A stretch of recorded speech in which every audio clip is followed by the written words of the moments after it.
You've done this. I know you have. It's 11:40 at night. You've been traveling all day and you drag yourself into a hotel lobby. One guy at the front desk. Smells like carpet cleaner and burnt coffee. You hand over your card. They hand you a key and you go upstairs to a room that costs $189 a night. And somewhere between the elevator and the door, your brain does the math. You can't stop it. $200 a night. There have to be, 140 rooms in this place? That's $26,000. In one night, times 365 days. That's $9.5 million a year for a building off the highway with a waffle machine. And you lie there in the dark thinking, whoever owns this thing is printing money. I thought exactly that for years. Then I looked at the actual numbers and it broke something in my head. I think it's going to break something in yours. Here's the punchline up front. You don't own a hotel. You own a building with a mortgage on it, and the hotel is just the machine you built to make the mortgage payment. Everything else in this video is me proving that sentence to you. Let me introduce you to Sal. Sal owns a 78-room limited-service hotel off Interstate 71 in Ohio. Not a resort. A 3-story box with a breakfast area, a pool nobody uses, and a parking lot full of contractor trucks. The first time I sat down with him, I asked what everybody asks. So how much does the place make? Sal laughed at me. Not in a mean way. The way a mechanic laughs when you ask if the weird noise is bad. He said, "Wrong question. Ask me what my RevPAR is." There are only 3 numbers that matter in this business. Occupancy, what percentage of your rooms are full. ADR, average daily rate, what you actually got paid for the rooms that sold. And RevPAR, revenue per available room, which is just those 2 multiplied together. Here's why that 3rd number is the one that keeps owners awake. Say you charge $200 a night. Sounds great. But if you're only 50% full, your RevPAR is $100. Meanwhile, the guy across the street charging $130 at 80% full has a RevPAR of $104. He's beating you with a cheaper room in a worse building. ADR is your ego. Occupancy is your traffic. RevPAR is the truth. And here's the number that should stop you cold. Nationally, U.S. hotels run around 63 to 65% occupancy annually. Not 90, not 80. On an average night in America, more than 1/3 of every hotel room in the country is empty. That's not a crisis. That is the normal, healthy, functioning state of this industry. The entire business is built on the assumption that a huge chunk of your product goes in the trash every single night. Which brings me to my friend Wes, and the most expensive lesson I've ever watched someone learn in real time. Wes did the short-term rental thing. Started with 2 condos in Scottsdale, did well, scaled to 9 units, and then decided he was ready for the real thing. Small independent property, 34 rooms, decent little market. About 4 months in, he called me, and he was rattled. He said, "Nobody told me the inventory dies." That's the phrase he used. The inventory dies. Here's what he'd figured out. If you own a shoe store and don't sell a pair of shoes on Tuesday, you sell them Wednesday. The shoes wait for you. If you don't sell room 214 on Tuesday night, that room night is gone, erased at midnight. There is no warehouse where unsold Tuesdays pile up. Every hotel room is a banana. It rots on a 24-hour clock, and then you get a brand new one in the morning, and that one rots too. So a hotel isn't a real estate business or a hospitality business. It's a perishable goods business. The closest cousin isn't an apartment building, it's an airline. Fixed capacity, 0 shelf life, and a price that has to move constantly or you lose. An apartment landlord signs a 12-month lease and knows their revenue for a year. A hotel owner reprices the entire product line every single day, forever. Your rate on a random Tuesday in February and your rate on conference Saturday might differ by 400%. Same room, same sheets, same slightly aggressive shower. You're not selling a room, you're selling a specific night, and that night will never exist again. Let's build Sal's hotel on paper and watch the money disappear. 78 rooms, 65% occupancy, $135 average rate, RevPAR of about $88 times 78 rooms times 365 nights is roughly $2.5 million in annual room revenue. 2.5 million. Feels good. Let's start taking things away. First, the rooms department. Housekeeping, laundry, front desk, supplies. In a limited service hotel that typically eats 25 to 30% of rooms revenue. Call it $700,000. Which brings me to Hector. Hector was a general manager at a select service property near Orlando, and he taught me the single most useful operational number in this entire industry. He said, "Everything comes down to minutes per room. A housekeeper cleans a room in roughly 25 to 35 minutes, depending on whether it's a stayover or a full checkout. Do the math.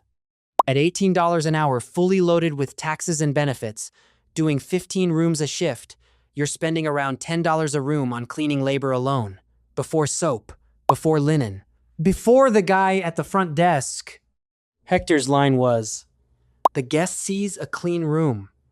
I see $9.40. And here's the twist I never forgot. A guest who stays 4 nights is dramatically more profitable than 4 guests who stay 1 night each. Same room nights, same revenue, completely different cost. 4 checkouts means 4 deep cleans, 4 check-ins, 4 sets of amenities. 1 4-night stay means 1 deep clean and 3 quick refreshes.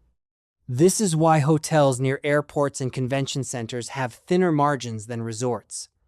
Not because of the rate, because of turnover. Okay, so we're at $1.8 million. Now the fun part. Marisol was a revenue manager at an upper mid-scale property in Nashville, and she once showed me a spreadsheet that made me angry on her boss's behalf. Booking channel breakdown. The column she pointed at was labeled net. Because when a guest books through a big online travel agency, that platform takes a commission, typically 15 to 18%, higher on some merchant models. So that $135 room through an OTA, you netted about $113. Marisol said, "Everyone thinks we compete with the hotel across the street. We compete with our own distribution costs." But wait, it gets better. Because a lot of these hotels also have a flag on them, a brand. Marriott, Hilton, IHG, Choice, Wyndham, pick your logo. And that flag is not free. Total franchise costs royalty, marketing assessment, reservation fees, and the loyalty program contribution typically lands somewhere around 8 to 12% of rooms revenue. And HVS has historically pegged the average right around 10 to 11% over a 10-year term. Let me say that in plain English. Roughly 1 out of every $10 a guest spends on a room at a branded hotel goes to the company whose name is on the sign. And that company usually doesn't own a single brick of the building. That's the thing most people get wrong. Marriott and Hilton aren't really hotel companies anymore. They're brand licensing and loyalty platforms. They collect a toll on other people's real estate. Is the flag worth it? Usually, yes. Brand affiliation typically drives a real RevPAR premium for select service properties. The rule of thumb runs 15 to 30%, plus the reservation engine and millions of loyalty members with points burning holes in their pockets. But understand the deal. You're renting demand, and the rent is permanent.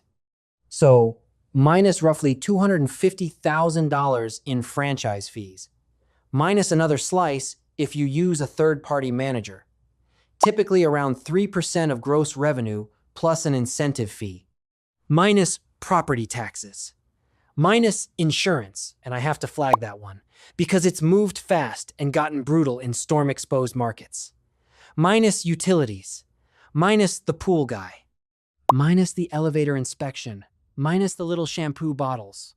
You end up with something called GOP, gross operating profit. In a well-run limited-service hotel, that might be 35 to 42% of total revenue. Full-service properties, with all their restaurants and banquet halls and staff, often run lower, sometimes in the high 20s or low 30s.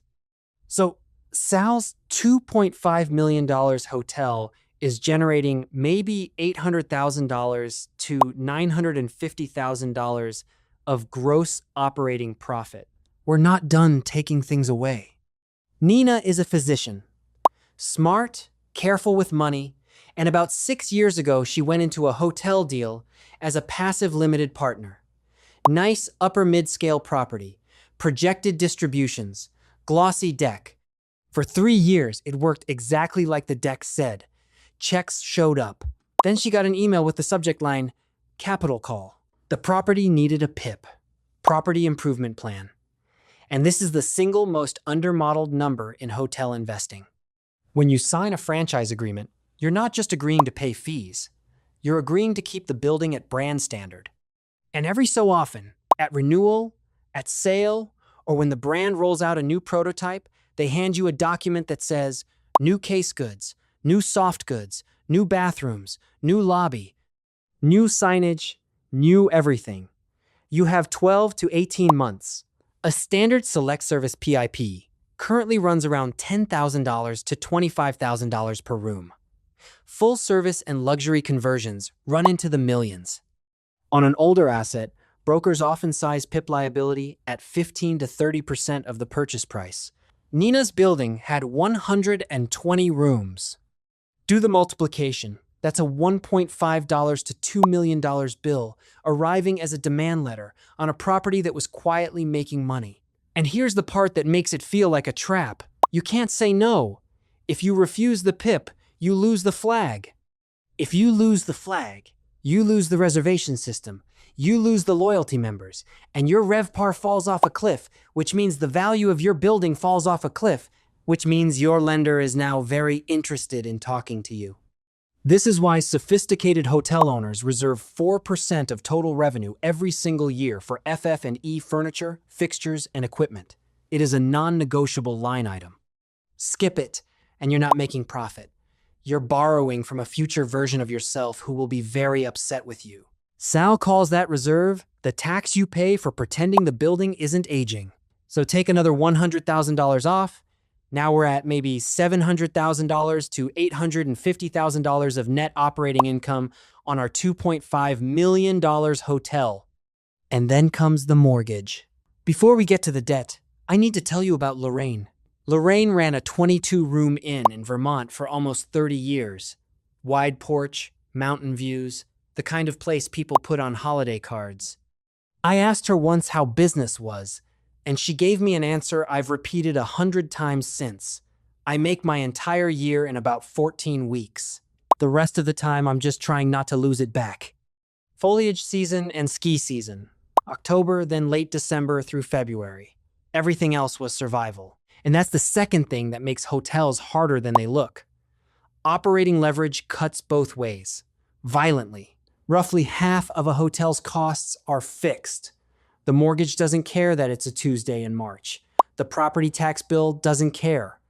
Insurance, the front desk being staffed 24 hours a day, the loan on the HVAC system, none of that flexes down when the building is empty. So when RevPAR rises 10%, an enormous chunk flows straight to the bottom line. Owners call it flow-through, and it can hit 50, 60, even 70% on incremental revenue. That's why good years in hotels are spectacular. Now run it backwards. RevPAR drops 10% and the same math destroys you. Nothing cuts fast enough. This is why hotels crater first in a recession and rip back first in a recovery. Your entire lease term is one night long. An office building might have 7 years of signed leases as a cushion. A hotel has tonight. Hotels are the most economically sensitive real estate you can own. Full stop. Which finally brings me to Gene. Gene is in his 70s. He built and sold hotels for 40 years, mostly select service, mostly secondary markets in the Southeast. I met him at a conference where he was clearly only there for the free lunch. I asked him the question I'd been asking everybody. What's the secret to making money running a hotel? Gene looked at me like I'd asked him to explain why water is wet. Son, nobody makes money running hotels. You make money buying and selling them. The running part is just how you protect the asset in between. That's the whole video, right there. Here's how hotel valuation works. You take net operating income, our $700,000-ish, and divide it by a cap rate. Hotels trade at wider cap rates than almost any other commercial property, generally high single digits to low double digits, because everyone understands the risk. Buyers also underwrite on EBITDA multiples, and branded select service assets currently tend to trade around 7 to 10 times, with luxury full service going higher. So Sal's Hotel, throwing off $750,000 of NOI at a 9 cap, is worth about $8.3 million. Now watch this. Watch what happens if Sal improves RevPAR by just $8. $8 of RevPAR across 78 rooms, across 365 nights, is about $228,000 of new revenue. And because most of that flows through at high margin, call it $140,000 of new NOI. At a 9 cap, that $140,000 is worth $1.55 million in building value. $8 a night. $1.5 million. That's the actual game. You're not chasing nightly profit. You're chasing a permanent increase in the income stream, because the income stream gets multiplied by 10 or 11 when you sell. Which is why hotel people obsess over things that look absurd from outside. Why an owner loses sleep over a competitor's renovation. Why revenue managers fight over $3. Why bad reviews get treated like a fire. Every dollar of durable RevPAR is worth about $11 of exit value. Let's finish Sal's story, because I've been leaving out the biggest number. Sal bought that hotel for around $6 million, with roughly 25% down. His debt service on the balance runs somewhere in the range of $450,000 a year, depending on where his rate landed. So, $750,000 of NOI minus $450,000 of debt service is $300,000 of cash flow. On $1.5 million of equity, that's a 20% cash-on-cash return. Sit with how strange that is. The hotel generated $2.5 million in revenue and put $300,000 in the owner's pocket. A 12% net margin. Objectively, a mediocre business. But the return on his money is excellent because of leverage, because he's paying down principal with guest money, because of depreciation, and because $8 of RevPAR adds $1.5 million in value. That's the reframe. The hotel isn't the investment. The hotel is the engine that services the debt on the investment. The investment is the real estate and the exit. And that tells you exactly who should own hotels and who shouldn't. Don't buy a hotel if you want passive income. It's the least passive real estate on earth. A 24-hour manufacturing operation with a hospitality department attached. Don't buy one if you're thinly capitalized. The PIP will find you. The recession will find you. The roof will find you. You should consider it if you can genuinely operate, hire well, manage labor, run revenue strategy, and if you're buying a mispriced asset in a market you understand better than the seller does. That's Gene's entire career in one sentence. Everybody else is buying a job with an 8-figure price tag. So next time you're standing in a lobby at 11:40 at night doing that math, 140 rooms, $200 a night, $9.5 million a year, remember something. A third of those rooms are empty tonight, and that's normal.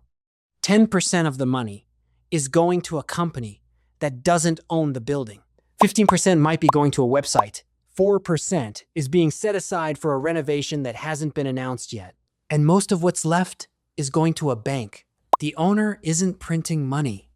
The owner is running a complicated machine whose entire purpose is to make a mortgage payment and slowly, quietly, over about 10 years, turn a leveraged building into a slightly bigger pile than they started with. That's not a scam.